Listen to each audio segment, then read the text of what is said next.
हाँ जी, स्वागत है आपका सिरेमिक एकेडमिक प्लेटफॉर्म पर। तो अपन पिछली क्लास के अंदर इकोनॉमिक सर्वे का चैप्टर 3 जो शुरू किया था अपन, है ना, उसी को आगे कंटिन्यू करते हैं। तो इकोनॉमिक सर्वे के चैप्टर 3 के अंदर हम क्या क्या पढ़ रहे थे, देखो। हमने कहा था कि सबसे पहले हम पढ़ेंगे शहरी वाला हिस्सा, फिर हम पढ़ेंगे ग्रामीण विकास, और फिर हम पढ़ेंगे क्षेत्रीय विकास, या फिर ये दोनों पैरेलली चलते हैं, ग्रामीण विकास और क्षेत्रीय विकास। सबसे पहले हम शुरुआत करते हैं शहरी विकास की। शहरी विकास के अंदर हमने कहा था कुछ तो हम पढ़ेंगे फैक्ट्स जो कि राजस्थान ज्योग्राफी में भी आ जाते हैं, तो ऐसा इसके ऊपर ज़्यादा फोकस नहीं करके ऐसे फैक्ट्स पर ज़्यादा फोकस करेंगे जो सिर्फ राजस्थान इकोनॉमी के सिलेबस में ही अपन को दिए हुए हैं।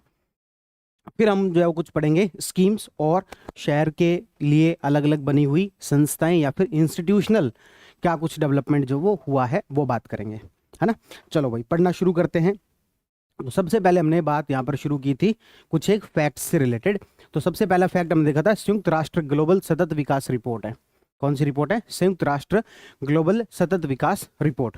उसके अनुसार कहा गया कि भाई भारत के अंदर जो आबादी है, शहरी जो आबादी है, वो अभी काफी कम है और 2050 तक इसके 66.66% होने का अनुमान है। कितना होने का अनुमान है? 66.66% होने का अनुमान है। दुनिया भर की आधी से अधिक आबादी जो शहरों में निवास करती है, और इसकी हिस्सेदारी वर्ष 2050 तक कितनी हो जाएगी? 66.66%। ऐसा उतना भी इंपॉर्टेंट फैक्ट नहीं है, पर सर्वे में सबसे पहले इस चैप्टर के अंदर यही दिया हुआ है। उसके बाद अपन ने ये देखा था कि ये जीडीपी के अंदर 80% कॉन्ट्रीब्यूट करते हैं। क्यों करते हैं वो अभी अपन ने बात की थी कि भाई सर्विस सेक्टर और इंडस्ट्री सेक्टर ज्यादातर अर्बन एरिया में चल रहा है, रूरल एरिया के अंदर मेनली एग्रीकल्चर सेक्टर चल रहा है। एग्रीकल्चर सेक्टर का ओवरऑल जीडीपी के अंदर योगदान वैसे ही कम है, तो सर्विस का और इंडस्ट्री का मिलाकर 80 के आसपास चला ही जाता है, तो 80% योगदान देते हैं। फिर हमने कहा था कि भी आने वाले समय के अंदर हमें जो शहर बनाने हैं वो क्या देखा था? सुरक्षित, समावेशी और संधारणीय, है ना, सिक्योर, इंक्लूसिव एंड सस्टेनेबल होने चाहिए। उसके लिए एक 5R दृष्टिकोण की बात की थी। 5R दृष्टिकोण: रिड्यूस, रीयूज, रिसाइकिल, रिकवर और रिमूव, है ना। ये सारी बातें हमने पढ़ ली थी। उसके बाद में कौन कौन से घटक है वो इंपॉर्टेंट नहीं है। अब बढ़ते हैं आगे। उसके बाद में हमने यहाँ से कुछ फैक्ट्स भी पढ़ने शुरू कर दिए थे। तो इसमें सबसे पहला फैक्ट पढ़ा था जो कि था कि हमारे यहाँ पर भारत में और राजस्थान में शहरी जनसंख्या की कितनी क्या हिस्सेदारी है। और एक ऑब्जर्वेशन देखा था कि राजस्थान में शहरी जनसंख्या कम है, प्लस ग्रोइंग भी कम है ना, मतलब उनकी जो वृद्धि है वो भी क्या है? कम है। हमने देखा था पूरे भारत के अंदर जो वो लगभग 31 पॉइंट कुछ परसेंट शहरी जनसंख्या है, जो कि 34% हो जाएगी, फिर 37% हो जाएगी, 3-3% की ग्रोथ देखी थी। जबकि राजस्थान वाली की बात करें तो राजस्थान वाली जो है वो हम देखी थी कि 24.87% ही है, और ये 2% फिर 1%, यानी कि 26 पॉइंट कुछ परसेंट और 27 पॉइंट कुछ परसेंट इतना ही बढ़ेगी। तो हमारे यहाँ पर ग्रोथ भी कम है और ओवरऑल शहरी जनसंख्या भी कम है, ठीक है ना। तो पहला जो फैक्ट है वो हमने देखा शहर की जनसंख्या की प्रतिशत में कितनी हिस्सेदारी है। इसको कंपेयर इन्होंने 1961 से भी किया। अपने देखा था राजस्थान वाली के अंदर तो लगभग 1.5 गुना वृद्धि हुई है, इसमें लगभग 2 गुना के आसपास, 2 गुना से थोड़ा कम वृद्धि हुई है। 18 से 31 पे पहुंच गए, ये 16 से 24 पे पहुंचे, लगभग 1.5 गुना की वृद्धि हुई है। तो हमने फैक्ट नंबर 1 के अंदर ये कंपैरिजन कर लिया था प्रतिशत के अकॉर्डिंग, राजस्थान की और शहर की, राजस्थान की और भारत की शहरी जो जनसंख्या है वो क्या है, कैसे है, कितना है। अब बात करते हैं फैक्ट नंबर 2 की। फैक्ट नंबर 2 के अंदर यहां पर बताया गया है राजस्थान की शहरी जनसंख्या करोड़ के अंदर, कि हमारी राजस्थान की जो टोटल पॉपुलेशन है 2011 की सेंसस के अकॉर्डिंग वो कितनी थी? 6.85 करोड़। शहरी उसमें से पुरुष जनसंख्या कितनी थी? 3.55, और महिला जनसंख्या कितनी थी? 3.30। इसमें से कोई एक फैक्ट याद कर लेंगे, और वैसे भी ये सारे फैक्ट अपन राजस्थान ज्योग्राफी के अंदर पढ़ते हैं। तो 6.85, 3.55 और 3.30, इसको कंपैरिजन 31 से किया हुआ है, जो कि मैं नहीं मानता कि कोई काम की बात है, क्योंकि ये अनुमानित है ना। आगे बढ़ते हैं। यहां तक की बातें बनने पढ़ ली थी, अब इसके आगे की बात सारी हमारे लिए क्या है? नई है। तो फैक्ट नंबर 3 है राजस्थान की शहरी जनसंख्या। तो राजस्थान की शहरी जनसंख्या की बात करें 2011 के अंदर तो टोटल 1,70,00,000 थी। हमारी टोटल पॉपुलेशन कितनी? 685। 685 में से 170। आपको ये भी याद रखना पड़ेगा क्या? अरे भाई एक बात बताओ, आपको ये याद है ना कि टोटल पॉपुलेशन कितनी है? 6.85%। आपको ये भी याद है ना कि भाई हमारी शहरी जनसंख्या का प्रतिशत कितना है? 24.87, यानी कि 25%, यानी कि चौथा हिस्सा। इसका चौथा हिस्सा कितना आएगा? 170 ही तो आएगा। ये कोई याद रखने की आवश्यकता ही नहीं है। तो राजस्थान की शहरी जनसंख्या कितनी है? तो हम कहेंगे 1,70,00,000। कितनी है? 1,70,00,000। इसमें से पुरुष कितने हैं, महिला कितने हैं? तो पुरुष हैं 89,00,000 और महिलाएं हैं 81,00,000। ठीक है ना? तो 170,00,000 उसमें से 89,00,000 तो पुरुष हैं, 81,00,000 महिलाएं हैं। कभी भी ये कंफ्यूजन नहीं होना चाहिए यार 81 पुरुष था 89 महिला था क्या। अरे भाई पुरुष हमारे यहाँ पर ज्यादा है, सेक्स रेशियो हमारा जो मेल के फेवर में है, तो ऑब्वियस सी बात है पुरुष ज्यादा होंगे। तो 89,00,000 तो क्या है पुरुष और 81,00,000 क्या है महिलाएं हैं। टोटल कितनी हो गई? 1,70,00,000। तो फैक्ट नंबर 3 भी आपको इजीली याद रह जाएगा। एक बार देखो मुझे, बताओ मुझे अभी तक अपन ने क्या क्या फैक्ट पढ़े। तो सर अभी तक अपन ने 3 फैक्ट पढ़े। फैक्ट नंबर 1 तो क्या पढ़ा? भारत की जो पॉपुलेशन है, अर्बन पॉपुलेशन 31 पॉइंट कुछ परसेंट थी। कब की बात चल रही? 2011 की। और राजस्थान की कितनी थी? 24.87% थी। और इसको अपन ने कंपेयर किया था किससे? 1961 से। 1961 में ये कितनी थी? 17.97% के आसपास थी, जबकि ये 16 पॉइंट कुछ परसेंट थी, 16 से 24 हो गए थे। इसमें ग्रोथ रेट कितनी हो रही है? 3 और 3, यानी कि 21 में और 31 में कितनी हो जाएगी? तो 3 जोड़ दो 34, 3 जोड़ दो 37 पॉइंट कुछ। इसमें 2 और 1 यानी कि 26 पॉइंट कुछ और 27 पॉइंट कुछ। ये पहला फैक्ट देखा था। फैक्ट नंबर 2 देखा था कि हमारे यहाँ पर जो टोटल पॉपुलेशन थी वो थी 6,85,00,000। कितनी थी? 6,85,00,000 थी। उसके बाद तीसरा जो फैक्ट हमने देखा था वो था अर्बन पॉपुलेशन का। अर्बन पॉपुलेशन कितनी है? तो 1,70,00,000, उसमें से 81,00,000 और 89,00,000। 81,00,000 तो क्या है? महिलाएं, और 89,00,000 क्या है? मेल। कितने फैक्ट याद हो गए? 3 फैक्ट याद हो गए। ठीक है ना? अब चलते हैं अपन फैक्ट नंबर 4 की तरफ। 0 से 6 आयु वर्ग की जनसंख्या की बात करें 2001 से 2011 के बीच में, तो जो 2001 है उसमें 0 से 6 वर्ग की आयु की लगभग जनसंख्या 106 लाख यानी कि लगभग 1 करोड़ लोग थे। 2011 में भी कितने हैं? लगभग 1 करोड़। मतलब समझ गए? यानी कि बच्चे, राजस्थान के अंदर बच्चे कितने हैं? तो 2000 बच्चे, मतलब कि 0 से 6 वर्ष की आयु के जो बच्चे हैं उनकी संख्या इतनी थी और इतनी थी। उसमें लड़कों का प्रतिशत यहाँ पर 52.39% था, अभी 52.95% है। ठीक है ना? तो एक फैक्ट ये बताया हुआ। बाकी ये सारे फैक्ट्स आप कहाँ पढ़ोगे? राजस्थान ज्योग्राफी के अंदर फिर से पढ़ोगे। अब उसके बाद में अगला फैक्ट किसका बताया हुआ है? लिंग अनुपात का, कि हमारे यहाँ पर सेक्स रेशियो कितना है। सेक्स रेशियो होता क्या है पहले तो हमें ये पता हो, तो हम कहेंगे 1,000 पुरुषों पर महिलाओं की संख्या। ये यूपीएससी में पूछा हुआ प्रश्न है। आपको लगे इतनी आसान सी बात क्या बता रहे हो? यूपीएससी में पूछा हुआ प्रश्न है। 1,000 पुरुषों पर महिलाओं की संख्या। ऑप्शन में क्या कर दिया गया? 1,00,000 महिलाओं पर, 1,00,000 पुरुषों पर महिलाओं की संख्या, या फिर ऐसे कर दिया गया 1,000 महिलाओं पर पुरुषों की संख्या। तो इस तरीके से चेंज कर देगा। लेकिन एक्चुअल में परिभाषा क्या होती है? ये वाली, कि 1,000 पुरुषों पर महिलाओं की संख्या कितनी है उसको सेक्स रेशियो के नाम से जानते हैं। भारत में इस परिभाषा को लिया जाता है। कुछ देश ऐसे भी हैं जो कि ये लेते हैं 1,000 महिलाओं पर पुरुषों की संख्या, ये भी लेते हैं। भारत कौन सी लेता है? 1,000 पुरुषों पर महिलाओं की संख्या को डेटा को आधार बनाता है। ठीक है ना? तो 2001 में अपन देखें राजस्थान के शहरी क्षेत्र में जो लिंग अनुपात था वो था 914, और ग्रामीण क्षेत्र में जो लिंग अनुपात था वो था 933। ठीक है ना? तो हम क्या कहेंगे? 914 शहरी क्षेत्रों में, और ग्रामीण क्षेत्रों में कितना था? 933। ठीक है? कुछ लोग इसको ऐसे भी याद रखते हैं, अर्बन है ना, तो अर्बन है तो मतलब ये कर दो। अर्बन के लिए पहले क्या बनाओ? यू। अभी इनमें क्या आपस में थोड़ा कंफ्यूजन हो जाता है, ये 914 913 इसमें कंफ्यूजन हो जाता है। अर्बन के लिए पहले यू बनाओ, यू के बाद में यानी कि 914। तो 914 तो कहां पर है? अर्बन एरिया में। और रूरल एरिया में कितना था? 2011 के समय में हमारा सेक्स रेशियो 933। ठीक है?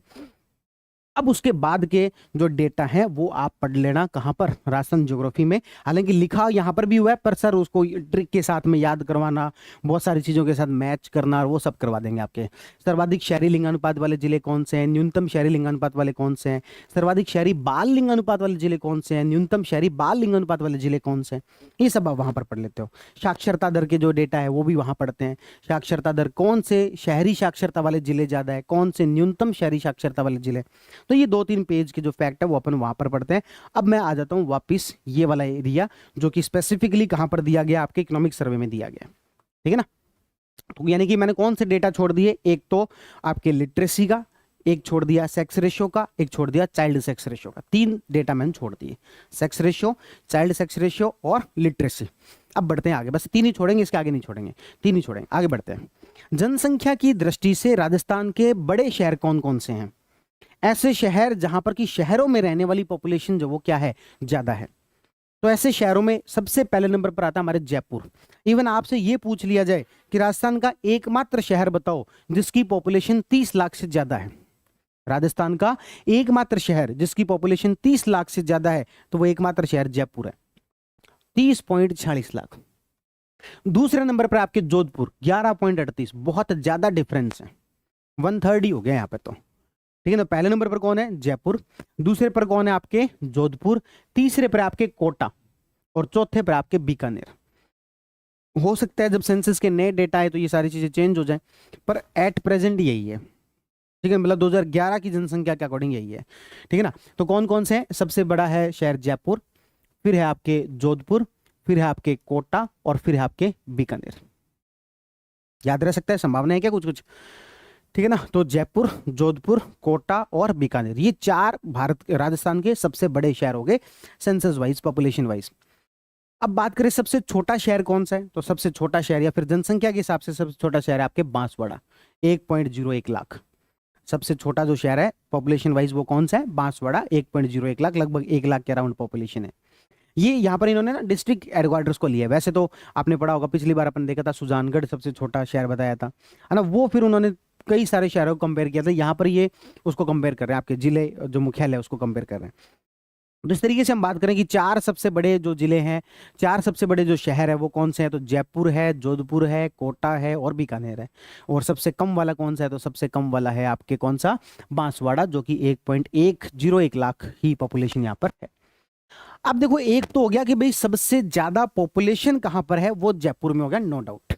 लेकिन मान लेते हैं ये पूरा शहर है,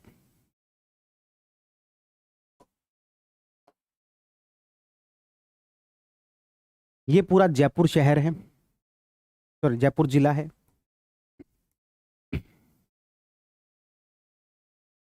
जयपुर जिले में ये भाग तो आ गया शहरी भाग, लेकिन इसके अलावा मान लो कि झोटवाड़ा है या जो ग्रामीण जयपुर है, ये वाला भी तो है। आपने जयपुर शहर की पॉपुलेशन तो बता दिया कि सबसे ज्यादा है, कितनी? 30 लाख। क्या मैंने जयपुर जिले की पॉपुलेशन बताई अभी? ना, मैंने अभी पॉपुलेशन सिर्फ किसकी बताई है? जयपुर शहर की, ना कि जिले की। जिले की पॉपुलेशन मान लेते हैं 1 करोड़ है, एक बार के लिए मान लो, फर्ज करो कि ये कितनी है? 1 करोड़। इसके हिसाब से मैं आपसे पूछूं कि जयपुर जिले में शहरीकृत जनसंख्या का प्रतिशत क्या है? शहरीकृत जनसंख्या का प्रतिशत क्या है? तो आपको कि पूरे जयपुर जिले में जनसंख्या कितनी है? 1 करोड़। शहर में कितनी रहती है? 30 लाख। तो कितना हो गया? 30%। कितना हो गया? 30%। तो बस इसी हिसाब से मैं ये देख रहा हूं कि सबसे ज्यादा शहरीकृत हमारे जिले कौन से हैं। तो जैसे मान लो ये कोटा है, कोटा के पास बात करें तो जो पॉपुलेशन है उसका अधिकतर हिस्सा कहां रहता है? शहरों में ही रहता है। मान लो कि कोटा की जो पॉपुलेशन है वो टोटल पॉपुलेशन है 15 लाख के आसपास। कोटा जिले की टोटल पॉपुलेशन कितनी है? 15 लाख के आसपास। और अपने यहां पर शहर की पॉपुलेशन कितनी बताई? कोटा शहर की जो पॉपुलेशन है वो है 10.02 लाख। तो ये प्रतिशत में लगभग निकल के आता है 60% के आसपास। यानी कि सबसे ज्यादा शहरीकृत जिला कौन सा है यदि हमसे पूछा जाए तो वो आएगा आपके कोटा, 60.61%। सबसे ज्यादा शहरीकृत जिला कौन सा है? तो आंसर क्या आएगा जी? कोटा। कि कोटे जिले में से सबसे ज्यादा वो जनसंख्या जो शहरों में रहती है वो प्रतिशत कोटा का सबसे ज्यादा आता है, वो है 60%। दूसरे नंबर पर जयपुर आता है, तीसरे पर अजमेर आता है, चौथे पर जोधपुर आता है, पांचवें पर बीकानेर आता है। जब हमने शहरों की जनसंख्या की बात की थी तो क्या याद रखा था? जयपुर, जोधपुर, कोटा, बीकानेर। जयपुर, जोधपुर, कोटा, बीकानेर। और जब प्रतिशत में बात करते हैं तो ये पहले नंबर पर आ गया, ये दूसरे नंबर पर आ गया, बीच में एक एंट्री अजमेर की हो गई, ये तीसरे पर आ गया और ये चौथे पर आ गया। क्लियर है? याद होने की संभावना है क्या? तो हमने दो डेटा पढ़े। पहला तो सबसे ज्यादा शहरी पॉपुलेशन जयपुर, जोधपुर, कोटा, बीकानेर,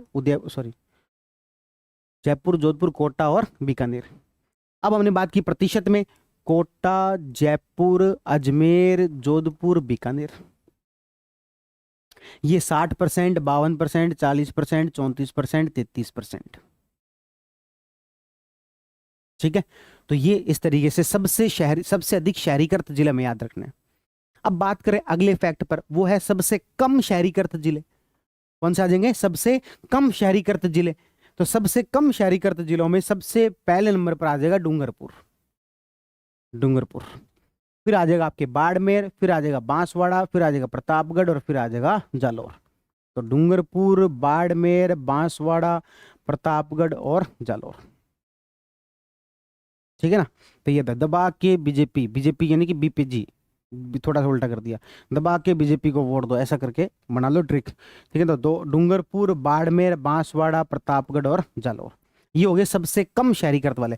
सबसे कम शहरीकरण में पहले नंबर पर डूंगरपुर है जिसका 6.39% है, बाकी बाड़मेर, बांसवाड़ा, प्रतापगढ़, जालौर, ये याद रख लेना। तो इस तरीके से मुझे ये बता दो अभी तक हम कितने फैक्ट पढ़ चुके हैं जो मैंने पढ़ाए हैं और कुछ छुड़वा दिए। तो 3 ये आपको अच्छे से याद हो गए। चौथे नंबर का फैक्ट जो कि सबसे ज्यादा शहर में पॉपुलेशन कहां पर है, तो आपको जयपुर, जोधपुर, कोटा, बीकानेर। यहां पर लगभग 30 पॉइंट कुछ लाख है, यहां पर 11 कुछ लाख है, यहां पर 10 लाख है, यहां पर 6 लाख के आसपास है। सबसे कम वाला कौन सा था? तो आपने कहा बांसवाड़ा, जहां पर 1.01 लाख है। पांचवा फैक्ट, सबसे अधिक शहरीकृत जिले। सबसे अधिक शहरीकृत जिले, तो आपने कहा पहले नंबर पर कोटा, फिर जयपुर, फिर अजमेर, फिर जोधपुर और फिर बीकानेर। ये लगभग 60% से शुरू होता है, ये लगभग 33% के आसपास है, ये लगभग 52% है, ये लगभग 40% है, ये लगभग 34% है। ठीक है, फिर आपने कहा सबसे कम शहरीकृत वाले जिले, तो आपने कहा दबा के वोट दो बीपीजी को, यानी कि डूंगरपुर, बाड़मेर, बांसवाड़ा, प्रतापगढ़ और जालौर। ये लगभग 6 पॉइंट कुछ परसेंट था, ये भी 6.98% के आसपास। तो सबसे कम शहरीकृत जिले, सबसे अधिक शहरीकृत जिले, सबसे ज्यादा शहरी पॉपुलेशन।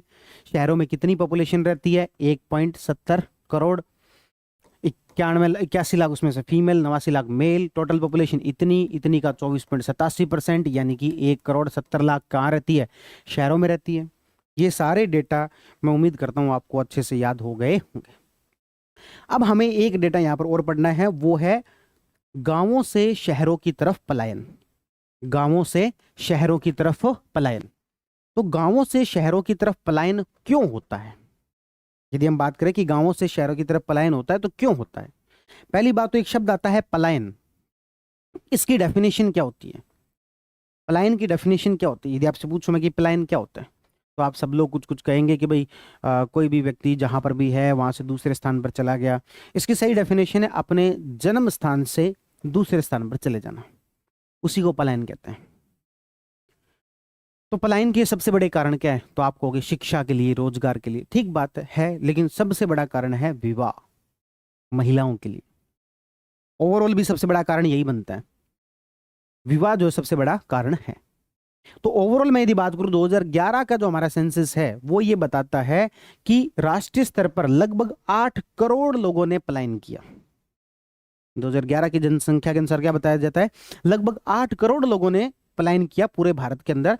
उसमें से राजस्थान का जो हिस्सा है वो 4% है, या फिर कहें 32 लाख है। 8 करोड़ का वैसे भी, 800 का वैसे भी आप 4% निकालोगे तो कितना आएगा? 32 आएगा। तो बस वही बात कर रहे हैं, पूरे भारत के अंदर जो पलायन हुआ है वो 8 करोड़ लोगों का हुआ है, इसका 4% यानी कि 32 लाख राजस्थान में हुआ है। पूरे भारत में कितने लोग पलायन किए हुए हैं? 8 करोड़। उसमें से 4% कहां पर है? राजस्थान के अंदर, यानी कि 32 लाख। अब यहां पर यह बताया गया कि जो 32 लाख लोग पलायन किए हैं उसके मेजर रीजंस क्या हैं, प्रमुख कारण क्या हैं। राजस्थान वाले का और भारत का थोड़ा सा इन्होंने क्या किया, कंपैरिजन करने की कोशिश की है कि यदि बात करें भारत की तो पुरुषों का जो मुख्य कारण है वो है काम या फिर रोजगार। 45% लोगों का मुख्य कारण ये है। और महिलाओं का मुख्य कारण क्या है? तो महिलाओं का 51% महिलाओं का मुख्य कारण है आपके विवाह। जबकि राजस्थान के अंदर, राजस्थान में ये वाला फैक्टर थोड़ा सा बढ़ जाएगा और ये वाला फैक्टर भी थोड़ा सा बढ़ जाएगा। पुरुषों का पलायन का मुख्य कारण यहां पर काम और रोजगार है, और महिलाओं का मुख्य कारण यहां पर जो वो विवाह है। तो ये जो ट्रेंड है ये राजस्थान में और इंटेंसिटी के साथ दिखाई देते हैं। जितना भारत में दिखाई देता है, भारत देश में दिखाई देता है, उससे भी ज्यादा इंटेंसिटी के साथ में राजस्थान में ये फैक्टर दिखाई देता है कि भारत में जहां पर 52% महिलाएं विवाह के कारण पलायन करती है, राजस्थान में ये 59% हो जाता है। ऐसे ही जहां भारत में 45% लोग जो रोजगार के कारण जो पुरुष एक स्थान से दूसरे स्थान पर जाते हैं, राजस्थान में ये फैक्टर 49% हो जाता है। तो यहाँ पर लगभग 4% जुड़ गया, यहाँ पर लगभग जो 6-7-8% मान लो। तो इस तरीके से ये वाला फैक्ट, पलायन वाला फैक्ट भी आपको याद हो जाएगा। तो इस तरीके से फैक्ट नंबर 7 या 6, फैक्ट नंबर 6 कौन सा पड़ा? पलायन। क्या पड़ा पलायन के अंदर? पूरे भारत के अंदर 8 करोड़ लोगों का पलायन, उसमें से 4% राजस्थान का, जो कि नंबर में बनता है 32 लाख।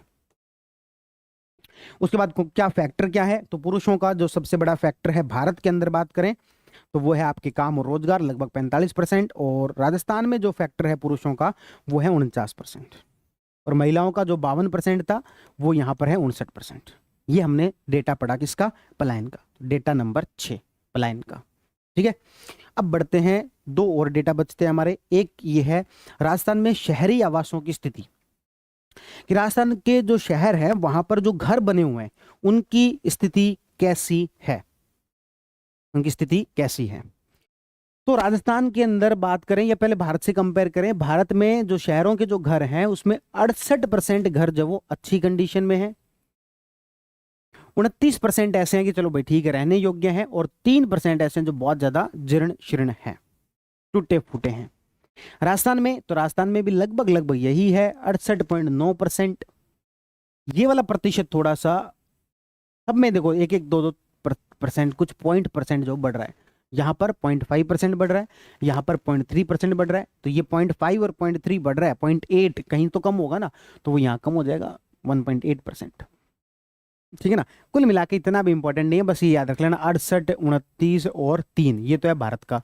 राजस्थान का 68, 29 और 1.8, बस कुछ पॉइंटों में फर्क है, इतना भी डिटेल में क्या ही जाएगा, कोई जाएगा तो फिर बता देना कि ये है 38.4, ये है 38.9, ये है 29, ये 29.9, 3। तो ये हमने बताई स्थिति। तो ये हमने पढ़ा कौन सा? फैक्ट नंबर 7, फैक्ट नंबर 7, और वो क्या है? शहरों की स्थिति। 68.4, 29 और 3%। उधर क्या आ जाएगा? 68.9, 29.3 और 1.8। ठीक है, अब हम चलते हैं लास्ट फैक्ट की तरफ, और वो है राजस्थान में झुग्गी बस्तियों का डेटा। इसका डेटा झुग्गी बस्तियों का। पहली बात तो झुग्गी बस्तियां किसे कहें, स्लम्स जो वो किसे कहें? तो एक्चुअल में तो देखो सर इसकी कोई डेफिनेशन नहीं है, अलग अलग डिपार्टमेंट के द्वारा, अलग अलग लोगों के द्वारा इसके अलग अलग डेफिनेशन बताई जाती है। झुग्गी बस्तियों को अलग से कोई चिन्हित नहीं किया गया कि ये झुग्गी बस्तियां हैं, पर फिर भी ऐसे घर जहां पर की रहने की कंडीशन ठीक नहीं है, जो कि गवर्नमेंट के द्वारा अलॉटेड लैंड नहीं है। सामान्यतः झुग्गी बस्तियां कहां बसती है? अवैध जगह पर, यानी कि जो गवर्नमेंट की होती है वहां पर कुछ लोग आए, पहले रहे, फिर धीरे धीरे वो बड़ी होगी, फिर बड़ी होगी, फिर बड़ी होगी। यानी कि सामान्यतः झुग्गी बस्तियां अवैध जगह पर होती हैं और इनकी रहने की स्थिति जो उतनी अच्छी नहीं होती है, तो उसको अपन झुग्गी बस्ती एक बार के लिए मान लेते हैं। इसके अकॉर्डिंग यदि हम देखें तो राजस्थान में कहाँ कितनी क्या झुग्गी बस्तियां हैं। पहली बात तो राजस्थान के अंदर झुग्गी बस्तियों की जो संख्या है वो है 20,68,000। कितनी है? 20,68,000। यदि मुझसे पूछ लिया जाए कि टोटल शहरी पॉपुलेशन का कितना है, मुझे टोटल शहरी पॉपुलेशन याद है 1,70,00,000। 1,70,00,000 इसको मैं कितने से मल्टीप्लाई करूं? लगभग 8 से, तो लगभग यहीं पर आके बैठता है। तो यानी कि 100 का 8वां हिस्सा, तो ये बैठता है 12,896, तो 12.13%। कितना? 12.13%। कैलकुलेशन समझ में आई क्या? देखो बहुत आसान है, इतना कोई मुश्किल है नहीं। टोटल राजस्थान में पॉपुलेशन कितनी? 6.85 करोड़। मुझे ये पता है कि 24.87% शहरी पॉपुलेशन है, यानी कि मुझे ये वाला फैक्ट भी याद रखने की आवश्यकता नहीं है। कैसे नहीं याद रखने की आवश्यकता? इसका चौथा हिस्सा कर दूं, 68 को 4 से डिवाइड कर दो, कितना आता है? 17 चौके 68, यानी कि 1.70 करोड़। अब मुझे ये पता है कि भी 20 लाख 20.68 लाख क्या है, झुग्गी बस्तियों की पॉपुलेशन है। तो मुझे प्रतिशत निकालना हो तो मैं कैसे निकालूं? तो 20 को मैं 8 से मल्टीप्लाई करता हूं, लगभग इतना ही पहुंचता है ना। तो यानी कि 100 का 8वां हिस्सा, 100 का 12 8 96, तो यही बैठता है, तो 12.13%। तो इस तरीके से मुझसे पूछ लिया जाए कि राजस्थान में कुल झुग्गी बस्तियों में रहने वाली आबादी कितनी है, तो हम कहेंगे 20.68 लाख। 20.68 लाख। और इस 20.68 लाख जो कि शहरी आबादी का कितना बनता है, 12.13%। अब मुझसे पूछ लिया जाए कि सबसे ज्यादा झुग्गी बस्तियां में रहने वाली आबादी सबसे ज्यादा कौन से शहर में है। मुझसे क्या पूछा जा रहा है कि झुग्गी बस्तियों में रहने वाले लोगों की, झुग्गी बस्तियों में रहने वाले लोगों की सबसे ज्यादा आबादी कहां है। मैं उससे पूछूंगा कि सर पहले क्लियर करो क्वेश्चन को। कैसे क्लियर करो? कि आप प्रतिशत में पूछ रहे हैं या संख्या में पूछ रहे हैं। क्या मतलब हुआ इसका? इसका मतलब ये हुआ कि मान लो जयपुर की पॉपुलेशन कितनी है, 30 लाख है। जयपुर की पॉपुलेशन कितनी है, 30 लाख है। और यहां पर झुग्गी बस्तियों में रहने वाले लोग कितने हैं, 3.23 लाख। तो ये प्रतिशत में बात करेंगे तो लगभग 12% के आसपास आ जाएगा, 11-12% के आसपास आ जाएगा। तो प्रतिशत में बात करेंगे, सॉरी संख्या में बात करेंगे, तो संख्या में सबसे ज्यादा तो झुग्गी बस्तियों में रहने वाले लोग कहां पर है, जयपुर में है। लेकिन कहीं पता लगा कि आप तो बात संख्या में कर ही नहीं रहे, आप तो बात कर रहे हो प्रतिशत में। पता लगा कि पीलीबंगा जो है, पीलीबंगा की टोटल पॉपुलेशन ही मान लो 30,000 है, और पता लगा कि वहां पर 21,000 लोग तो झुग्गी बस्तियों में रहते हैं, तो ये तो 70% के आसपास आ जाएगा। तो अब हमें ये नहीं पता ना आप क्या पूछ रहे हो, संख्या के हिसाब से पूछ रहे हो तो ये ज्यादा है, ये संख्या में बहुत कम है। प्रतिशत में पूछ रहे हो कुल शहरी आबादी का, तो पीलीबंगा सबसे ज्यादा है। तो बस इसी तरीके से हम दो बातें यहां पर पढ़ेंगे। पहली बात कि सर्वाधिक झुग्गी बस्तियां कहां पर है, तो पहला है कि जयपुर में है 3.23 लाख। हालांकि मुझे इस डेटा पर बहुत ज्यादा डाउट है, मैं तो मानता हूं ये डेटा ही गलत है, पता नहीं कहां से उठा है। इनके अनुसार पीलीबंगा, पीलीबंगा जो कि हनुमानगढ़ में पड़ता है, कालीबंगा के 5 किलोमीटर दूर एक गांव है पीलीबंगा, है ना, जो जहां पर आप जाओ तो बड़ी बड़ी कोठियों के अलावा आपको कुछ दिखाई शायद देख ना दे। हनुमानगढ़ गंगानगर के जो घर है वो वैसे ही आपको बहुत अच्छे घर मिलेंगे, झुग्गी बस्तियों का कोई नामो निशान नहीं मिलेगा आपको वहां पर। और जबकि इनके अनुसार 74.53% पॉपुलेशन जो झुग्गी बस्ती में रहती है, कहाँ है वो, कहाँ से क्या वो झुग्गी बस्तियां? मैं पलीबंगा में कम से कम कोई 20 बार गया हूँ, मुझे तो आज तक दिखाई नहीं दी। और इनके अनुसार 74.53% पॉपुलेशन जो कहाँ रहती है, झुग्गी बस्ती में रहती है। पता नहीं कौन सी क्या चीज देख के आ गए। तो जयपुर में 3.23 लाख पॉपुलेशन है। राज्य की कच्ची बस्ती का 15% बनता है, और मतलब शहर की आबादी का लगभग 10-12% बनता है। कोटा में दूसरे नंबर पर कौन है, कोटा। तीसरे पर कौन है, जोधपुर। तो पहले पर सबसे ज्यादा झुग्गी बस्तियां कहाँ, जयपुर। दूसरे पर कहाँ, कोटा। तीसरे पर कहाँ, जोधपुर। और प्रतिशत में बात करें तो कहां पर है, पीलीबंगा में। प्रतिशत में बात करें तो कहां पर है, पीलीबंगा में। तो ये हमने पढ़ा fact number 8। Fact number 8, 20.68 lakh total population है झुग्गी बस्तियों में रहने वाले लोगों की। राज्य की शहरी जनसंख्या से प्रतिशत ये 12.13% है।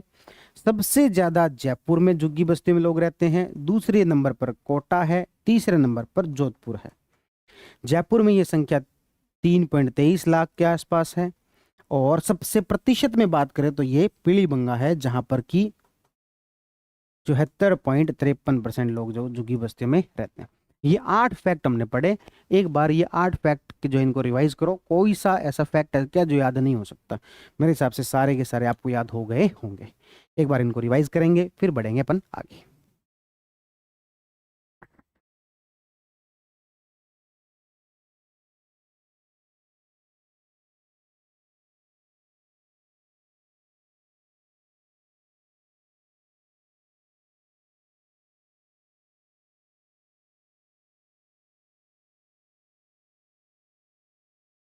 तो चलो भाई, अब बढ़ते हैं आगे।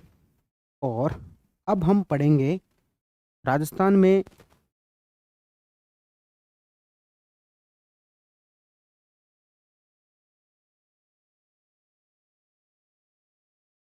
राजस्थान में शहरों का इंस्टीट्यूशनल डेवलपमेंट, शहरों के लिए इंस्टीट्यूशनल डेवलपमेंट, कौन कौन सी संस्थाएं हैं, कौन कौन हैं जो कि हमारे यहाँ पर शहरों के डेवलपमेंट के लिए काम करते हैं। सबसे पहले हम यहाँ पर बात करेंगे डेवलपमेंट अथॉरिटी की।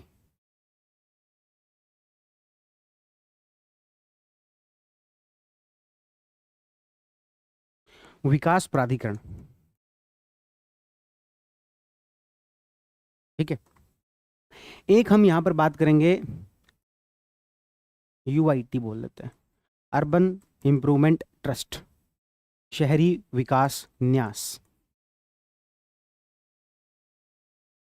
एक संस्था है जो शहरों के डेवलपमेंट के लिए काम करती है, उसका नाम है राजस्थान हाउसिंग बोर्ड। एक संस्था है जिसका नाम है रेरा। एक संस्था है जिसका नाम है टाउन प्लानिंग डिपार्टमेंट, नगर नियोजन विभाग। एक आपके है जयपुर मेट्रो। ये कुछ संस्थाएं हैं जो कि राजस्थान में शहरों के विकास के लिए कार्य करती है। एक एक करके हम इनके बारे में डिटेल में पढ़ेंगे। डिटेल में इसलिए क्योंकि क्यों पढ़ेंगे डिटेल में, अभी मैं एक काम करता हूं, पहले आपको एक प्रश्न दिखा देता हूं।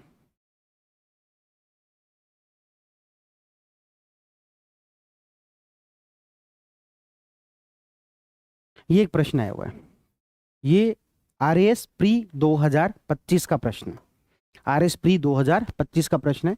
हालांकि ये जो प्रश्न है ये स्टेट पॉलिटी के थ्रू पूछा गया है, क्योंकि स्टेट पॉलिटी में हमारे अर्बन जो लोकल बॉडीज है वो दिया हुआ है, पर ये राजस्थान इकोनॉमी में भी बन सकता है, मतलब राजस्थान इकोनॉमी का क्वेश्चन भी कह सकते हैं।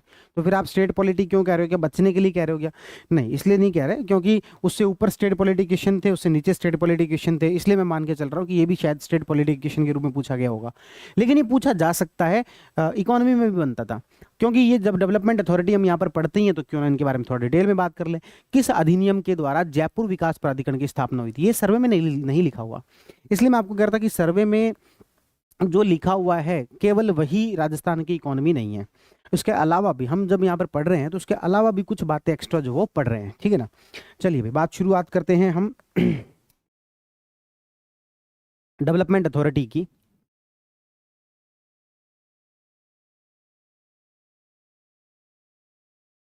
राजस्थान में शहरी विकास के अंदर क्या? Development authority. तो भाई ध्यान रखना, हमारे राजस्थान के अंदर 7 डेवलपमेंट अथॉरिटी है। कितनी डेवलपमेंट अथॉरिटी है? 7। ये जो 7 डेवलपमेंट अथॉरिटी है ये सांविधिक संस्थाएं होती है। कैसी संस्था होती है? सांविधिक संस्था होती है। इसके लिए अलग से एक एक्ट पारित होता है। राजस्थान विधानसभा के द्वारा इसके लिए क्या किया जाता है? एक एक्ट पारित किया जाता है। जो सांविधिक संस्थाएं होती है वो वैसे भी किसी ना किसी एक्ट से ही बनती है। तो हम क्या कह रहे हैं, हमारे यहां पर विकास प्राधिकरण कितने हैं? तो आंसर है जी 7। ये कैसी संस्थाएं होती है? ये एक सांविधिक संस्थाएं होती है। इनका काम क्या होता है? डेवलपमेंट अथॉरिटी का काम क्या होता है? तो डेवलपमेंट अथॉरिटी का काम होता है, जैसे जेडीए है, जयपुर डेवलपमेंट अथॉरिटी। तो इन डेवलपमेंट अथॉरिटी का काम ये होता है कि शहर के अंदर जो विकास कार्य चल रहे हैं, शहर के अंदर जो विकास कार्य चल रहे हैं उनका समय समय पर निरीक्षण करते रहना, आगे और क्या कुछ होना चाहिए उसकी योजना निर्माण करना, और ये सारी चीजों को, योजनाओं को क्या करना? क्रियान्वित करना। ये सारे काम जिसके होते हैं, तो शहरों में होने वाले कार्यों का निरीक्षण करना, योजना बनाना, क्रियान्वित करना, ये सब काम किसके रहते हैं? डेवलपमेंट अथॉरिटी के काम रहते हैं। राजस्थान में कितनी डेवलपमेंट अथॉरिटी है? राजस्थान में 7 डेवलपमेंट अथॉरिटी है, जो कि पिछले वाले सर्वे के अंदर 5 थी, लेकिन 2 और बन गई, बीकानेर और भरतपुर। तो इन डेवलपमेंट अथॉरिटी के बारे में हमें थोड़ा डिटेल में पढ़ना चाहिए। सबसे पहले बात करते हैं जयपुर डेवलपमेंट अथॉरिटी को, जिसको कि जेडीए के नाम से जानते हैं, जयपुर डेवलपमेंट अथॉरिटी। ये जयपुर डेवलपमेंट जो अथॉरिटी है ये 1982 का एक्ट है, उसके माध्यम से बनी। इसके लिए अलग से एक एक्ट पर, देखो जितनी भी डेवलपमेंट अथॉरिटी है उन सब के लिए अलग से एक्ट पारित होते हैं। तो जयपुर डेवलपमेंट अथॉरिटी जो है वो 1982 के एक्ट से बनी। उसके बाद में अगला जो एक्ट बना वो जोधपुर के लिए बना, तो जोधपुर डेवलपमेंट अथॉरिटी 2009 के एक्ट से बनी। उसके बाद अजमेर के लिए एक्ट बना, तो अजमेर वाली 2013 के अंदर बनी। 3 डेवलपमेंट अथॉरिटी हम हमेशा से पढ़ा करते थे, पिछले 2 साल के अंदर हमने 7 बना दी है, यानी कि 4 अपडेट हो गई हैं। कोटा और उदयपुर ये दोनों बनी हैं 2023 के अंदर, ये बनी 14 सितंबर को, ये बनी है 4 अक्टूबर को। तो 2 डेवलपमेंट अथॉरिटी होगी, कौन सी, कोटा और उदयपुर, 14 सितंबर को और 4 अक्टूबर को। और 2 है जो कि हाल ही में बनी है, हाल ही में मतलब बिल्कुल रिसेंटली, बिल्कुल करंट अफेयर का मुद्दा है, बीकानेर और भरतपुर। आपको कि बिल्कुल क्या बीकानेर जोर लगा लगा के कह रहे हो कि अभी बिल्कुल रिसेंटली, दिसंबर में बता दिया था आपने। तो भाई दिसंबर में ना इसको नोटिफाई किया गया था, लेकिन इसके लिए जो एक्ट पारित किया गया है तो वो उसको स्वीकृति मिली 27 मार्च 2025, 27 मार्च 2025 दोनों को। ये 2025 का एक्ट नंबर 7 था, ये 2025 का एक्ट नंबर 8 था।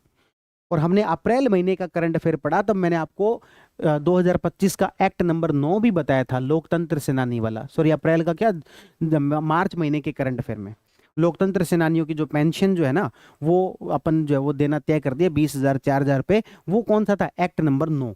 एक्ट नंबर 7 कौन सा था, भरतपुर वाला। एक्ट नंबर 8 कौन सा था, बीकानेर वाला। एक काम करते हैं, इस पूरी बात को मैं अभी अभी आपके सामने क्या करवा देता हूं, summarise.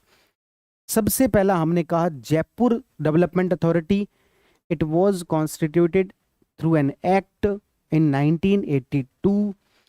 Second was Jodhpur development authority in 2009। Third was Kota development authority, sorry Ajmer development authority through 2013 act. ये 3 तो थी पुरानी। उसके बाद में बनी सर उदयपुर, और उसके बाद बनी कोटा। कब बनी, 2023 के अंदर। और थोड़ा सा स्पेसिफिक हो जाए तो ये सितंबर में और ये अक्टूबर के अंदर, है ना जी। चौथे नंबर पर, ये 5 नंबर पर। छठी और 7वीं, अब आपसे पूछ लिया जाए छठी कौन सी है, हालांकि दोनों ही सेम तारीख को है, बीकानेर और भरतपुर, लेकिन मैं पहले नंबर लिखूंगा किसका, भरतपुर का। क्यों पहले, क्यों, क्योंकि ये एक्ट नंबर 7 था। मतलब 2025 में जितने एक्ट पारित हुए ना विधानसभा में, उसमें 7वां एक्ट जो था भरतपुर के लिए था, और 8वां जो था वो बीकानेर के लिए था। और ये दोनों कब हुए हैं, ये दोनों हुए हैं 27 मार्च 2025, 27 मार्च 2025। इस तरीके से हमने बात की किसके बारे में, डेवलपमेंट अथॉरिटी के बारे में। टोटल जो कितनी डेवलपमेंट अथॉरिटी है राजस्थान के अंदर, 7 डेवलपमेंट अथॉरिटी है, ठीक है ना। ये सारी डेवलपमेंट अथॉरिटी की बात कर ली, और कौन कौन सी है वो देख लिया। अब इसके साथ साथ हम ये भी देख लेते हैं, डेवलपमेंट अथॉरिटी तो होती है बड़े शहरों के लिए, छोटे शहरों में अलग से एक और संस्था होती है, उसको बोलते हैं यूआईटी, अर्बन इंप्रूवमेंट ट्रस्ट, शहरी विकास न्यास। किस नाम जानते हैं, शहरी विकास न्यास। पहली बात तो मेरा ये कंफ्यूजन है कि डेवलपमेंट अथॉरिटी में और यूआईटी में क्या अंतर है। तो सर डेवलपमेंट अथॉरिटी एक लार्जर सिटी के लिए होती है, जबकि ये एक छोटे शहर के लिए होती है। दूसरी बात, डेवलपमेंट अथॉरिटी के पास में पावर्स ज्यादा होती है और यूआईटी के पास पावर कम होती है। डेवलपमेंट अथॉरिटी का एक अलग से कमिश्नर होता है, जबकि यूआईटी का चेयरमैन जो वो वहां का कलेक्टर ही होता है। तो इस तरीके से कुछ एक इनके बीच में क्या है, अंतर है, ठीक है ना। तो यहां पर हम बात कर रहे हैं कि 7 तो हमारी क्या है, डेवलपमेंट अथॉरिटी, और 10 हमारे हैं urban trust, urban improvement trust. कितने हैं, 10। ये कितने हैं, 10। अब आप यदि इसकी वेबसाइट पर जाओगे, अर्बन जो है मिनिस्ट्री वाली जो डिपार्टमेंट है उसकी वेबसाइट पर जाओगे, तो वहां पर आपको 11 की लिस्ट मिल जाएगी, लेकिन वो जो लिस्ट है ना वो थोड़ी सी अपडेटेड नहीं है। उसमें भरतपुर भी लिखा हुआ है, जबकि भरतपुर के लिए 27 मार्च को अलग एक्ट बनाकर इसको डेवलपमेंट अथॉरिटी बना दिया। तो कायदे से नहीं लिखा जाना चाहिए था, लेकिन लिखा हुआ है, तो उससे कंफ्यूज मत होना, वो थोड़े दिनों में अपडेट कर देंगे, है ना। तो जो शहरी विकास न्यास है वो कितने हैं हमारे यहाँ पर, 10 हैं। शहरी विकास न्यास होता क्या है वो आपको समझ में आ गया है, कितने, 10 हैं। अब बात करें वो कौन कौन से हैं 10, क्या वो हमें याद रखने हैं, तो मैं आपको कहूंगा याद रख लो, फायदे में रहोगे, क्योंकि जिस हिसाब से ये यहाँ पर डेप्थ में जा रहे हैं इनका भी कोई भरोसा नहीं है, अगली बार इनमें से कुछ पूछ लिया जाए। तो कौन कौन से हैं 10, क्या आप हमें बता सकते हो क्या, तो बिल्कुल 10 की अपन कोशिश कर लेते हैं, कौन कौन से हैं। एक तो याद रखना माउंट आबू है, ठीक है। एक याद रख लेना अलवर है, ठीक है। एक याद रख लेना भीलवाड़ा है, ठीक है। एक याद रख लेना चित्तौड़गढ़ है, ठीक है। एक याद रख लेना आपके श्री गंगानगर है, एक याद रख लेना आपके सवाई माधोपुर है, एक और एस नाम से, एक पाली है, एक जैसलमेर है, बाड़मेर है, ये सब है। अब आप कहोगे कैसे याद कर रखा है आपने, कोई ट्रिक बना रखी है क्या? बिल्कुल सर, ट्रिक बना रखी है। क्या ट्रिक बना रखी है? ये ट्रिक है, ये ट्रिक है। क्या ट्रिक है? 10 अर्बन ट्रस्ट है, 2 बार ए आएगा, 2 बार बी आएगा, 1 बार सी आएगा, 3 बार एस आएगा। 2 और 2 4, 5 और 3 8, और 1 बार आएगा आपके जेपी। आपको ये ऐसे याद नहीं तो ऐसे कर लो, आ सी तो बीजेपी 3 बार, आ सी तो बीजेपी 3 बार जीत गई ना लोकसभा चुनाव। आ सी ऐसे कहते थे ना, आएगा तो की बार मोदी, तो वैसे आ सी तो बीजेपी 3 बार, यानी कि 2 बार तो क्या आ गया, अरे 2 बार तो आपके क्या आ गया, ए सी मतलब कि सी, बीजेपी यानी कि 2 बार बीजे, जे 1 बार जे 1 बार पी, और 3 बार यानी कि 3 बार क्या आएगा, एस एस एस। एक बार याद करते हैं, फिर उसके बाद ट्रिक पे वापस आएंगे। तो हमने कहा कि भाई कौन कौन से 10 अर्बन ट्रस्ट है। एक तो है आपके आबू, माउंट आबू, है ना।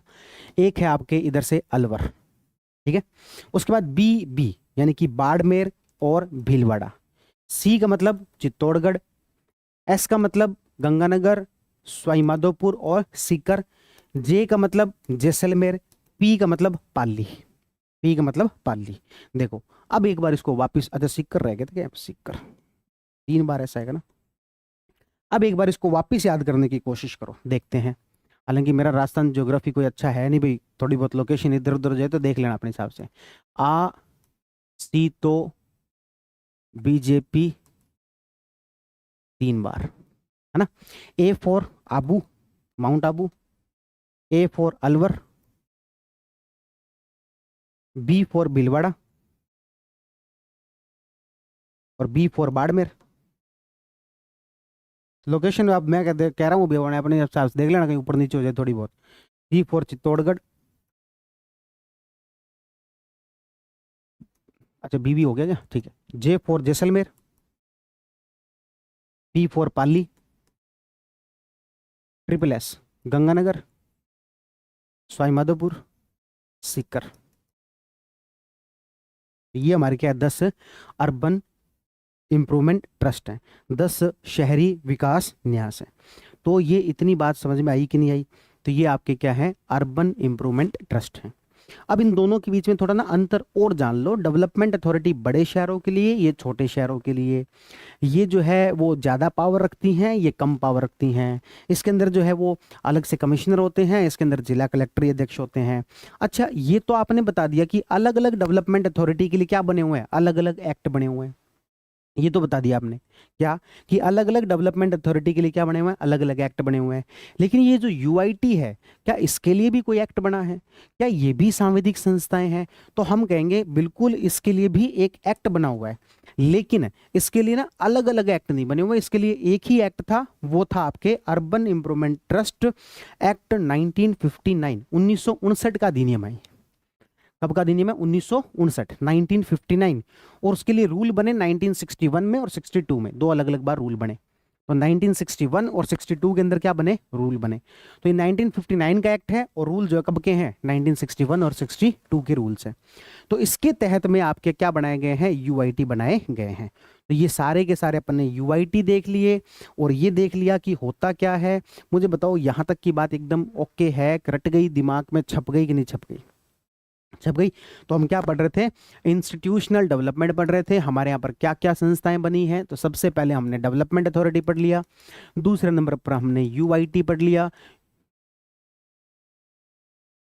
ये 7 हैं। 7 में जयपुर 1982, जोधपुर 2009, अजमेर 2013, कोटा उदयपुर 2023, बीकानेर भरतपुर 2025, 25 में भी 27 मार्च 2025। Act number 7, act number 8।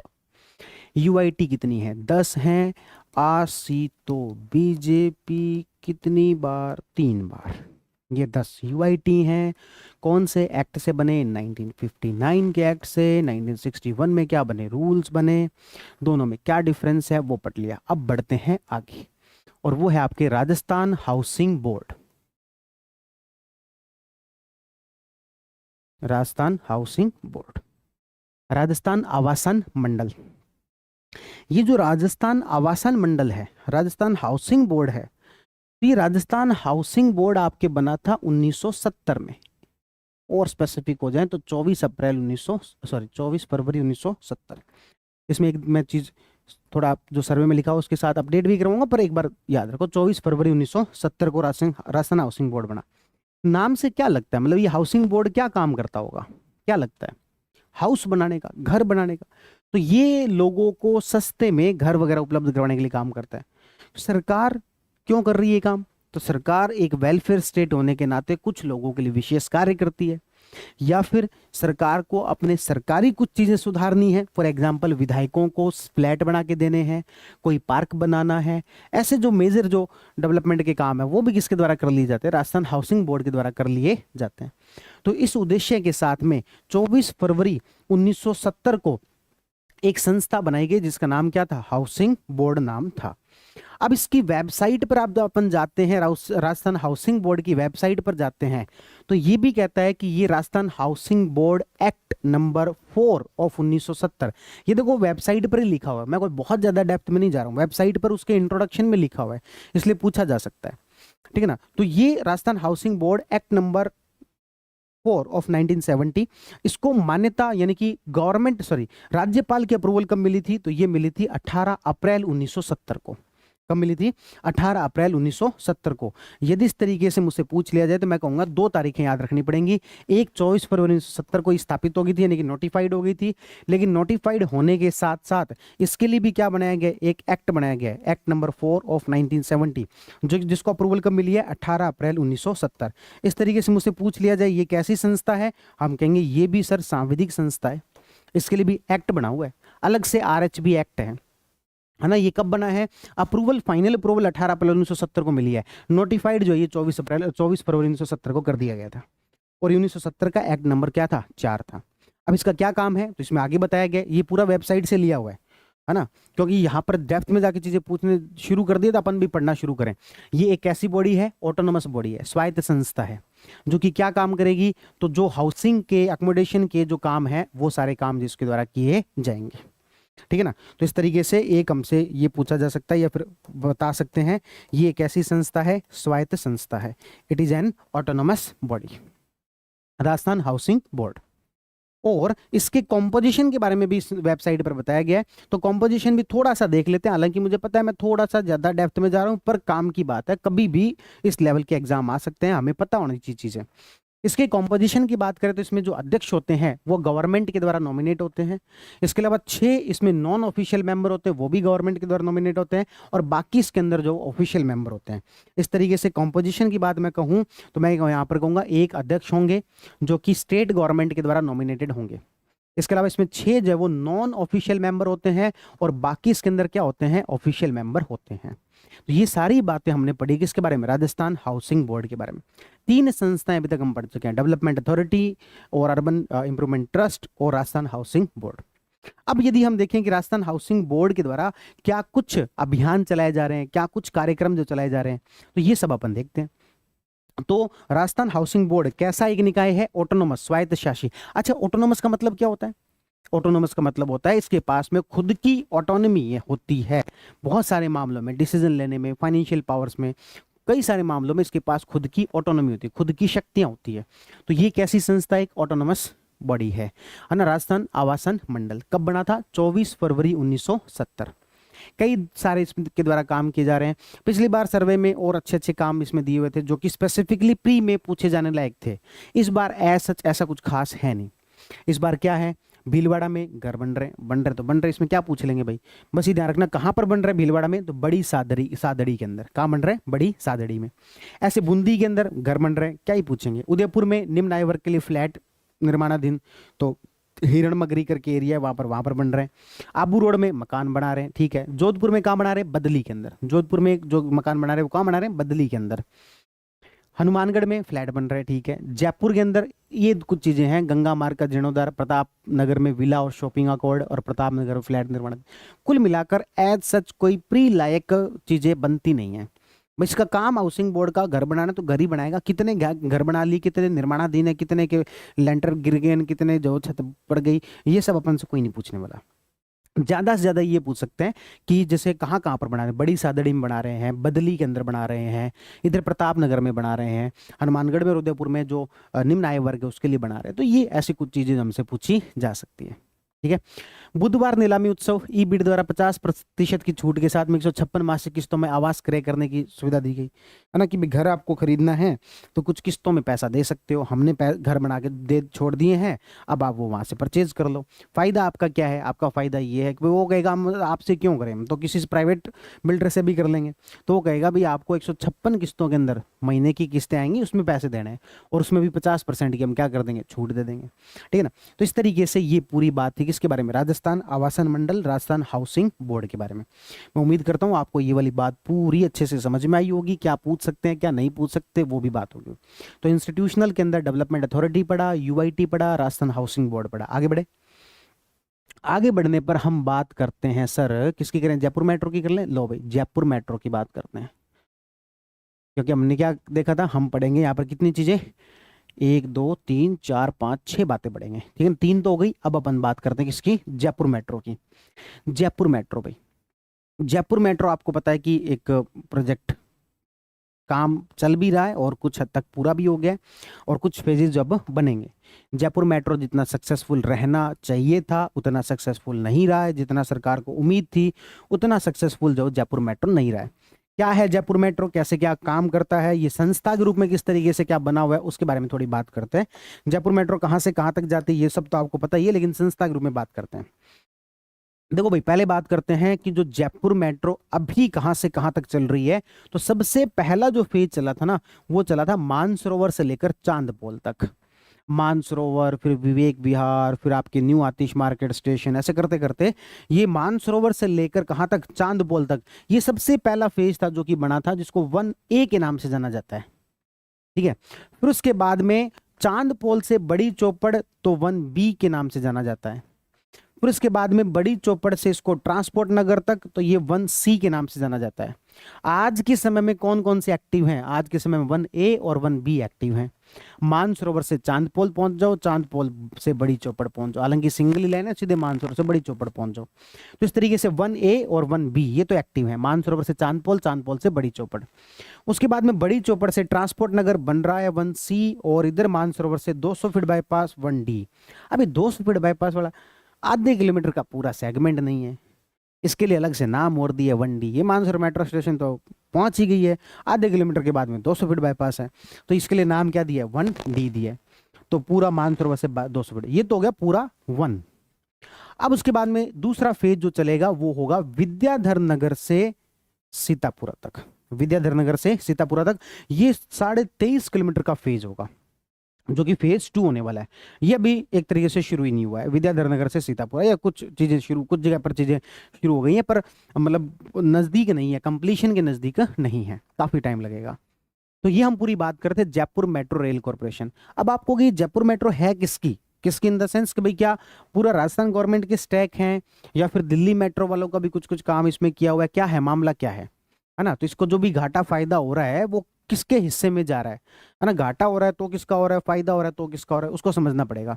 तो फेज 1A जो था, जो कि 3 जून 2015 को शुरू हो गया था, ये स्टेट गवर्नमेंट के द्वारा फंडिंग किया हुआ था कंप्लीटली। 1B जो था चांदपोल से बड़ी चौपड़, ये 23 सितंबर 2020 को शुरू हो गया था, ये ADB और स्टेट गवर्नमेंट ने मिलकर किया था। 1C जो है वो डीएमआरसी द्वारा विस्तृत डीपीआर तैयार की गई। डीएमआरसी मतलब डी क्या है, यह है दिल्ली मेट्रो। उन्होंने इसकी रिपोर्ट तैयार करके दी है और स्टेट गवर्नमेंट के द्वारा फंडिंग इसको मिल रही है। 1D जो है उसको भी उसी ने रिपोर्ट तैयार करके दी है, और ये क्या है, स्टेट गवर्नमेंट। कुल मिलाकर जो फेज 1 है उसमें से केवल फेज 1B को छोड़ दो, ए बी मतलब ADB, इस बी को छोड़ दो तो बाकी तीनों में, 1 में भी, 1A में भी, 1C में भी, 1D में भी, तीनों के अंदर फंडिंग पूरी किसकी लगी हुई है, स्टेट गवर्नमेंट की यहाँ पर फंडिंग लगी हुई है। किसकी फंडिंग लगी हुई है, स्टेट गवर्नमेंट की। केवल 1B के अंदर जो वो ADB ने भी पार्टिसिपेट किया था। इसमें जो है ये डीपीआर किसने, रिपोर्ट किसने तैयार करके दी है, तो ये डीएमआरसी ने तैयार करके दी है। अब चलते हैं फेज 2 पर, जो कि बहुत ज्यादा इंपॉर्टेंट है, करंट अफेयर में भी था। क्या था कि 23.5 किलोमीटर का प्रस्तावित है, ये तो ठीक है। इंपॉर्टेंट पॉइंट यहां पर, इंडियन गवर्नमेंट और राजस्थान गवर्नमेंट ने यहां पर क्या किया है, एक जॉइंट वेंचर बनाया है। वो प्रोसेस में है 50:50 में, दोनों का 50-50 हिस्सा होगा। नुकसान होगा तो भी दोनों का, फायदा होगा तो भी दोनों का। तो इस तरीके से ये 50:50 के अंदर क्या बनेगा, जॉइंट वेंचर, इंडियन गवर्नमेंट और राजस्थान गवर्नमेंट का मिलाकर। ठीक है, इसके लिए लगभग 14,000 करोड़ रुपए का खर्चा आएगा फेज 2 के अंदर। फेज 2 में कितना खर्चा आएगा, 14,000 करोड़ का खर्चा आएगा, और 50-50 की पार्टनरशिप में क्या बनेगा, एक जॉइंट वेंचर बनेगा। तो इस तरीके से हमने यहां पर बात की जयपुर मेट्रो की। जयपुर मेट्रो याद करते हैं, सबसे पहला फेज 1A, फेज 1A जो कि था मानसरोवर से लेकर चांदपोल तक, जो कि स्टेट गवर्नमेंट के द्वारा फंडेड था। 1B जो कि चांदपोल से लेकर बड़ी चौपड़ तक, है ना, जो कि ADB प्लस स्टेट गवर्नमेंट के द्वारा फंडेड था। उसके बाद में 1C जो कि आपके बड़ी चौपड़ से कहाँ तक, ट्रांसपोर्ट नगर तक, जो कि पूरी तरीके से स्टेट गवर्नमेंट, जिसकी रिपोर्ट डीएमआरसी ने तैयार करके दी है। 1D जो कि आपके मानसरोवर से 200 फीट बाईपास। उसके बाद में फेज 2 जो आपके सीतापुरा से विद्याधर नगर, इसके लिए क्या किया गया, 50-50 का वेंचर, जॉइंट वेंचर बनाया गया। किसके साथ में, इंडियन गवर्नमेंट के साथ। कितनी बातें होगी, 4 बातें। अब क्या पढ़ेंगे, अब पढ़ेंगे रेरा के बारे में। रेरा क्या है,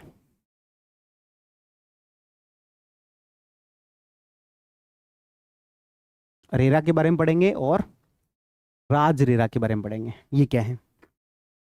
पहले बात करते हैं रेरा की। रेरा देखो,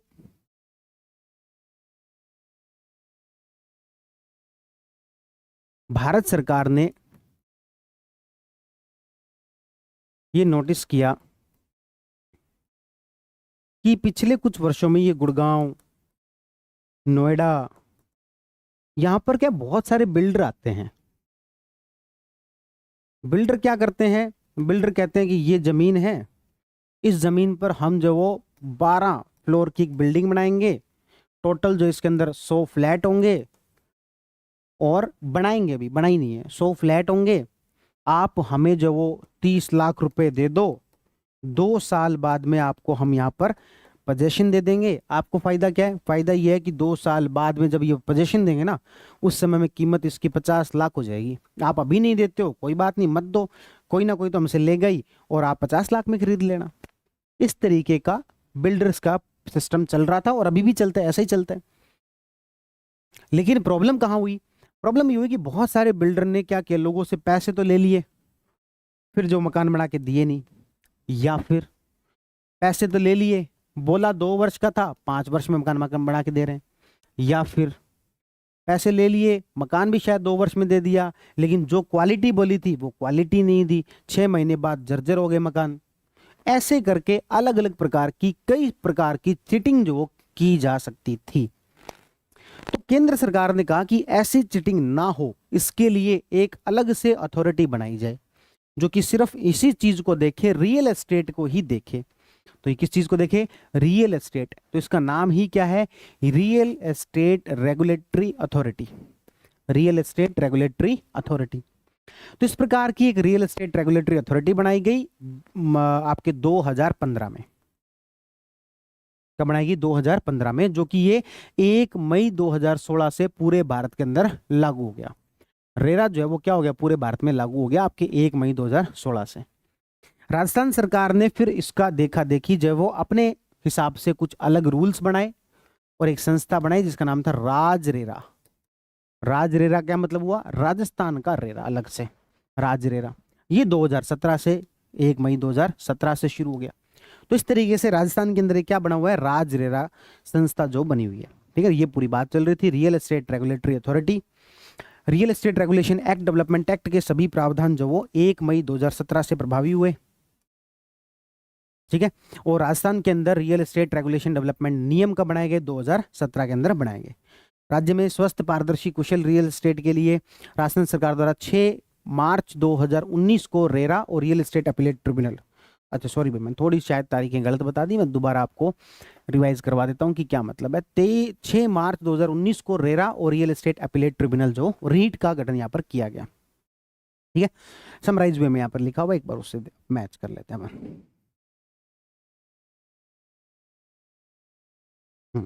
थोड़ा मैंने 15 को 16 को मैंने 15 बोल दिया गलती से, एक साल पीछे रह गया बन।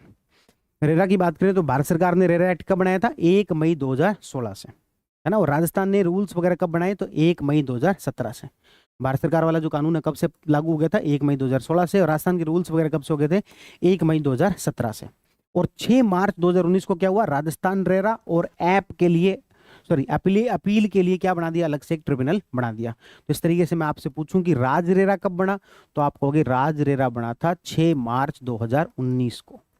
कब बना था, 6 मार्च 2019 को। इसी तरीके से मैं पूछूं इसके लिए अपीलेट ट्रिब्यूनल कब बना, तो ये दोनों 6 मार्च 2019 को। तो फिर 2017 में क्या हुआ, 2017 में सिर्फ रूल्स बने थे। तो इस तरीके से ओवरऑल मैं बात कहूं तो 1 मई 2016 से भारत वाला रेरा लागू हो गया था। 1 मई 2017 से राजस्थान वाले रेरा के जो है रूल्स लागू हो गए थे। और 6 मार्च 2019 से राजस्थान का रेरा और अपीलेट ट्रिब्यूनल जो ये बन गया था। इसके लिए सरकार ने एक वेब पोर्टल भी बना रखा है, rera.rajasthan.gov.in। ठीक है, नाम से पता लग जाएगा, कुछ कोई याद करने की आवश्यकता नहीं। मेंस में वैसे भी आपसे पूछा नहीं जाना। तो इस तरीके से हमने यहाँ पर 5 अलग अलग जो वो चीजें पढ़ ली, 5 अलग अलग जो संस्थाएं थी उसके बारे में पढ़ लिया। ठीक है, तो हमने यहाँ पर क्या पढ़ लिया, रेरा के बारे में भी पढ़ लिया, रेरा के बारे में भी पढ़ लिया। 1 मई 2016 राजस्थान में रूल 1 मई 2017 से 6 मार्च 2019 को क्या बन गया हमारे यहाँ पर, राजरेरा जो बन गया। बात क्लियर है यहाँ तक की। अब लास्ट आपके बचता है क्या, टाउन प्लानिंग डिपार्टमेंट।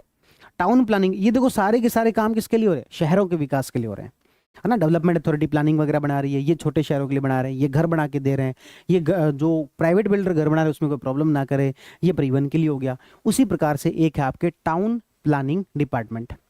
ये टाउन प्लानिंग डिपार्टमेंट क्या करता है, नगर नियोजन विभाग क्या करता है, तो नगर नियोजन विभाग लंबे समय की योजनाएं बनाता है। नाम इसका क्या है, प्लानिंग।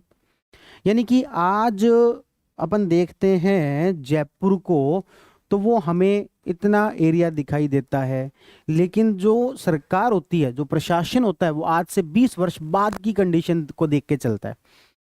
प्रशासन कहेगा कि भाई जयपुर में पॉपुलेशन लगातार बढ़ती जा रही है, तो हम कुछ नया एरिया भी जो इसके अंदर लेने जा रहे हैं, और यहाँ पर ये यहाँ से लेकर यहाँ तक सड़क बनेगी, यहाँ पर ये बनेगा, ये बनेगा। उसकी प्लानिंग पहले से तैयार की जाती है अगले 20 वर्षों की। ठीक है ना। तो जो भी बिल्डर वगैरह होंगे वो प्लानिंग इस पर पूरा ध्यान रखते हैं। क्यों, क्योंकि वो ध्यान रखते हैं कि यार अब शहर की बसावट किस तरफ हो रही है, प्लानिंग में कहाँ पर क्या सड़कें निकल रही है, उसी वहीं पर जमीन लेते हैं, वहीं पर फ्लैट वगैरह बनाते हैं। तो ये टाउन प्लानिंग होती है। तो ये हर जगह पर क्या चल रही है, टाउन प्लानिंग जो टाउन प्लानिंग डिपार्टमेंट अलग से बना हुआ अपना, जो कि टाउन प्लानिंग करने का काम जो वो करता है ना। तो टाउन प्लानिंग के द्वारा क्या कुछ अभी तक काम किए गए, कितने क्या शहरों में टाउन प्लानिंग कर दी गई है, तो वो सारी बातें यहाँ पर बताई गई है कि टाउन प्लानिंग डिपार्टमेंट के द्वारा 20 वर्षों का एक मास्टर प्लान तैयार किया जाता है किसी भी शहर के लिए। ठीक है, इसके तहत 300 नगरपालिका शहरों कस्बों में 194 नगरपालिकाओं के मास्टर प्लान जो राज्य सरकार द्वारा अनुमोदित किए जा चुके हैं। और पिछले कुछ वर्षों में 2021 से लेकर 24 के बीच में 106 नई नगरपालिकाएं बनी हैं जिनके की प्लान तैयार किए जा रहे हैं, है ना। तो 194 के तो कर चुके हैं, बचे कितने, 106। टोटल है कितनी, 300 नगरपालिकाओं में 194 के कर चुके हैं। 21 से 24 के बीच में 106 नई नगरपालिका बनी है, इनके जो है वो प्लान तैयार कर रहे हैं। इस तरीके से बात कर रहे हैं। कितने वर्षों के लिए तैयार किए जाते हैं, 20 वर्षों के लिए तैयार किए जाते हैं। और फिर एक हमने देखा राष्ट्रीय राजधानी क्षेत्र, एनसीआर आप जानते होंगे, नेशनल कैपिटल रीजन। तो हमारा जो भारत की जो राजधानी है दिल्ली, ये सिर्फ दिल्ली के रूप में आप नहीं देख सकते, केवल कैपिटल के रूप में नहीं देख सकते, इसके आसपास का भी बहुत बड़ा एरिया डेवलपमेंट हुआ है, तो इसको अपन एनसीआर के नाम से जानते हैं, नेशनल कैपिटल रीजन। तो इस नेशनल कैपिटल रीजन में अपने राजस्थान के भी कई जिले आते हैं, भरतपुर, अलवर, खैरथल, तिजारा, कोटपुतली, बहरोड और डीग, इसका कुछ क्षेत्र इसमें शामिल होता है। तो बस यही बात यहाँ पर बताई गई है।